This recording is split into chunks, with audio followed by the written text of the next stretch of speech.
I think a lot of things, as I studied it, a lot of things hinge on the ark.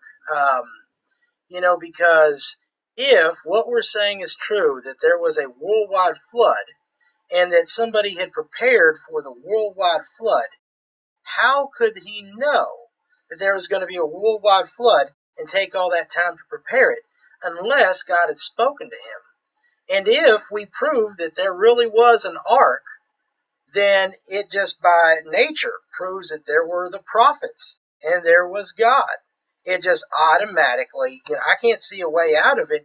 If show and demonstrate that that's true, then the intellect has got to give in. I mean, you may say, okay, well, I don't want to believe it. That's fine. But intellectually, how can you get away from it if we prove that Noah really existed with his ark and they escaped the great flood? Yeah, I think it would be difficult to prove from a scientific perspective the Noah or the Ark itself, short of finding the Ark, which I don't know that we'll do, and I don't think we have done at this point. But finding a wooden structure that's been out in the elements for 4,400 years is, that's maybe not the we shouldn't. I shouldn't.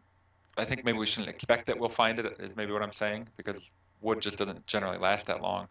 Um, but if we can show that it's feasible, and that the Bible is the only one that makes sense of, if you look at around the world, there's over 200 flood legends, and so many of them have details that are similar to the biblical account. There's enough differences to show that one didn't copy from the other, but they're reporting something from the ancient past, and yet none of them work from a scientific perspective. The biblical one does, and the Bible doesn't localize the event. It doesn't say the ark landed on this hill in Israel, or it landed. It doesn't do that like all the other ones do.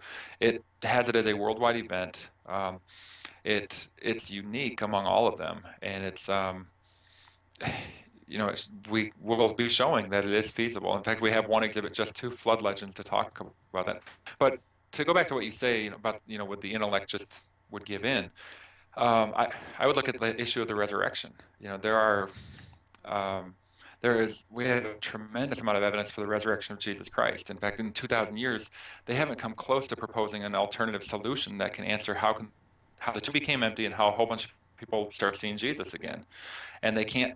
The skeptics haven't been able to solve that, and yet they refuse to believe because ultimately they don't want to. They love their sin too much. There was even a famous there was a historian, a Jewish historian, who said, with regard to the resurrection of Jesus, I had always been a Sadducee. I am no longer a Sadducee. In other words, he knew Jesus rose from the dead, but he still didn't believe. He didn't trust in him, which is very sad. Well, and yeah, it is ultimately a matter of the heart. That's why I said intellect. I kind of think about a funny secular movie called "Oh Brother, Where Art Thou," where the lead character, he's a scoundrel and all this stuff, and he was a skeptic and didn't have no faith in God. And at the end of the movie, he's about to get hanged. He prays to God. A water happens, and then he starts coming up with a naturalistic explanation right afterwards. But let me go ahead and hit you with a question that I think a lot of the skeptics would want to throw at you, talking about the ark. A lot of them say that it would be impossible to get trees to basically bind together with their ancient technology and keep an ark that size together. They would say that it would break apart too much, that you wouldn't have good tree length and stuff like that to get such a massive structure.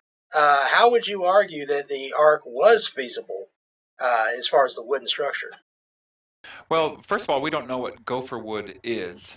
That's Genesis 6:14. God says, "Make an ark of gopher wood," and that's the only time that word appears in the Bible. So, what kind of tree was it? Or did gopher wood refer to some sort of process that the wood went through?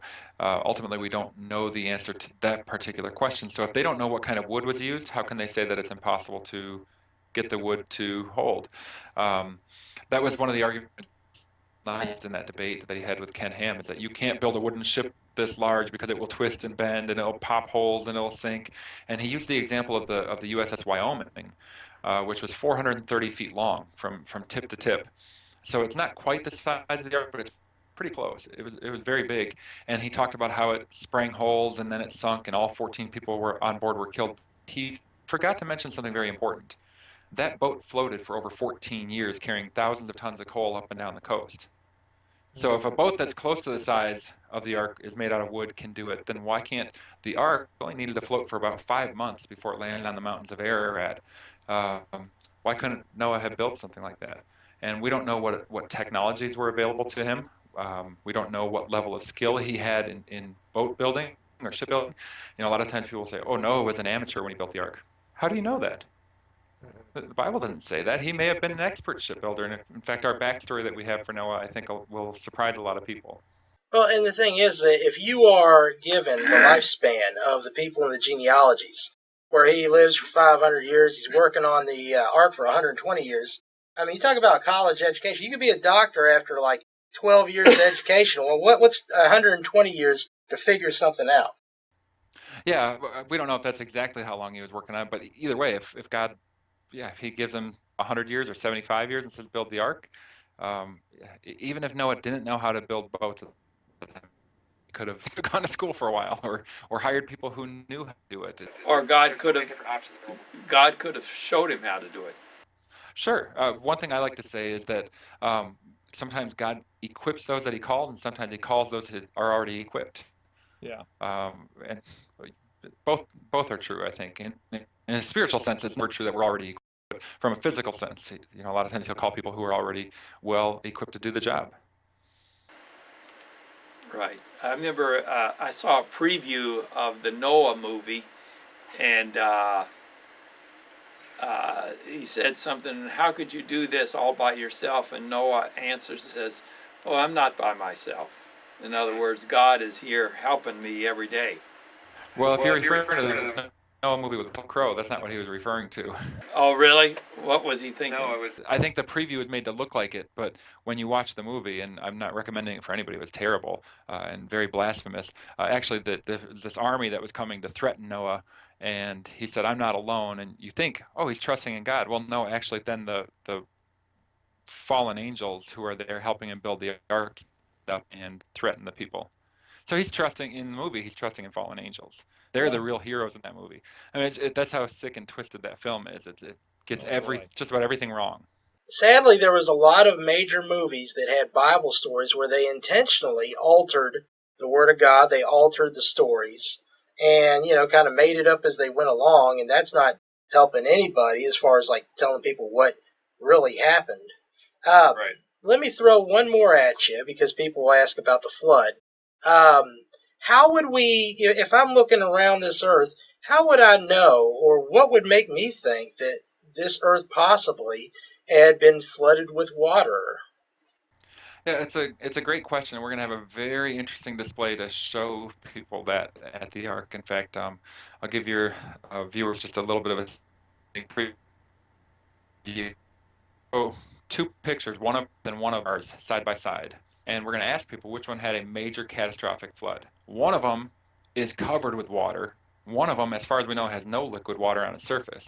Yet scientists will say that Mars had a major flood, of biblical proportions is the term they use. And yet we don't see any liquid water on the surface of Mars. But why do they say that? Because you see little gullies that look like they were carved by water. You see canyons, you see complex channels that look like they were carved by water. All of the things we see here on Earth that show there was flooding, you can see that on Mars, and they say, "Oh yeah, you can have a huge flood," and they even say it's during the Noachian period on Mars. They name it after Noah. But then you look at a planet covered with water, 70% of the surface is covered with water, and you have canyons like the Grand Canyon. You have seashells that you find on top of the highest mountains. You see anything you could think of for a flood. You see flood layers or sediment layers that are buried, that are laid down by water, filled with fossils. You know, Same, you find the same rock layer in North America that you find in Israel, that you find in South Africa, and it shows that it was a global thing in extent. And they look at it and they say, "Oh, no evidence for a worldwide flood here."